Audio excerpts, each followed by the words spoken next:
Nicolas Poussin stands at the meeting point of discipline and imagination. Step into his world and you'll find clean architecture of line, a calm theatricality, and a devotion to stories drawn from antiquity and scripture.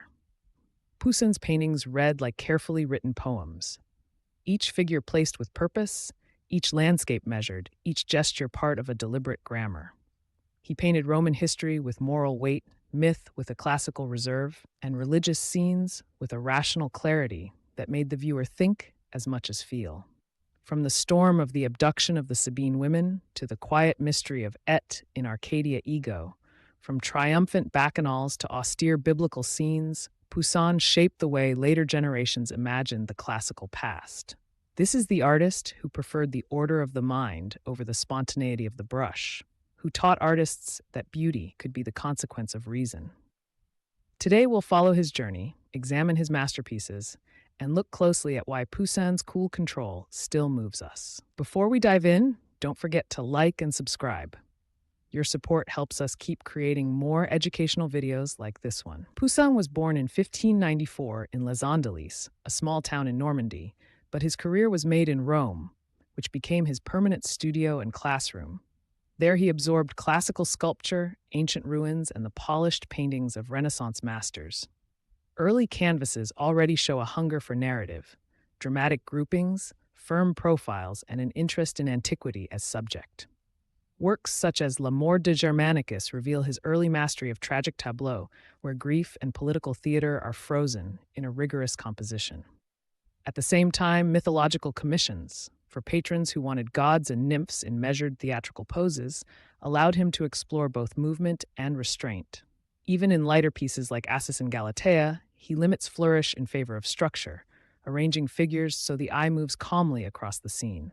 Rome gave Poussin his vocabulary: ruins, stately drapery, and an almost surgical attention to posture and proportion. From then on, his studio became a laboratory for arranging story, line, and landscape. One of Poussin's great arenas was historical and mythological narrative. Take the abduction of the Sabine women, a foundation myth of Rome he painted more than once. In these canvases, bodies twist and collide, but the composition remains organized, a choreography of violence that reads like an ancient bas-relief. Versions in the Louvre and the Metropolitan Museum show his evolving sense of scale and dramatic staging. Then there's Mort de Germanicus, a painting that treats political betrayal with classical restraint, a fallen hero surrounded by expression, but held in compositional order so the story reads with rhetorical force. Mythological works such as The Triumph of Pan reveal his lighter register, festive processions of satyrs and nymphs, flora, musical instruments.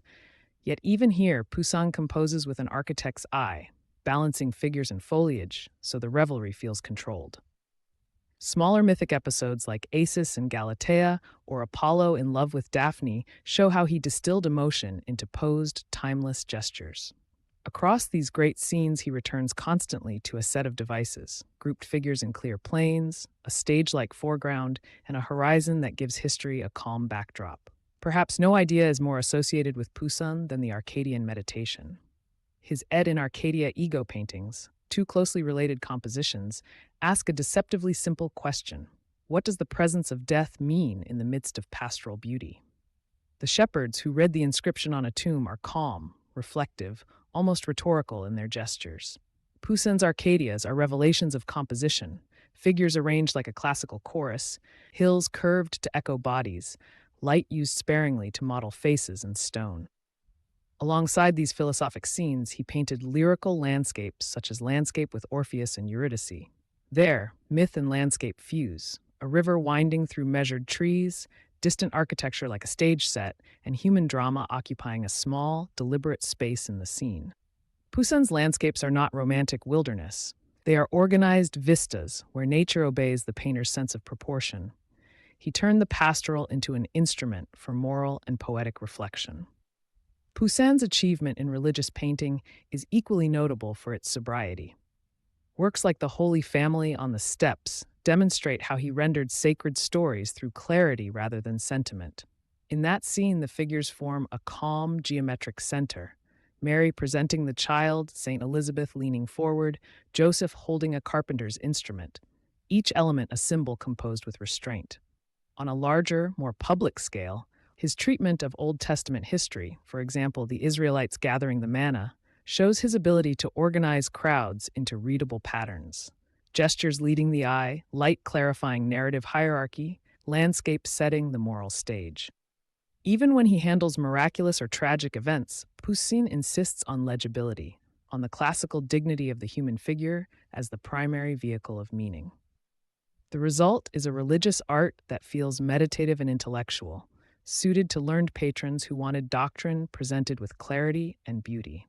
What makes Poussin unmistakable is his prioritizing of drawing and composition, a philosophy later called Poussinism.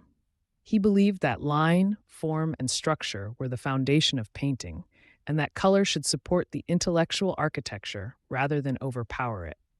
Look closely at his brushwork. It can be precise, almost cool, with color used to model planes and bodies rather than to create painterly spectacle. He staged scenes like a playwright, arranging foreground groups as if they were actors on a shallow stage. Perspective and rhythm guide every step of movement. Even when the palette brightens during bacchanals, the underlying geometry holds firm. Poussin also studied classical sculpture carefully, borrowing poses and tensions that give his figures a timeless dignity.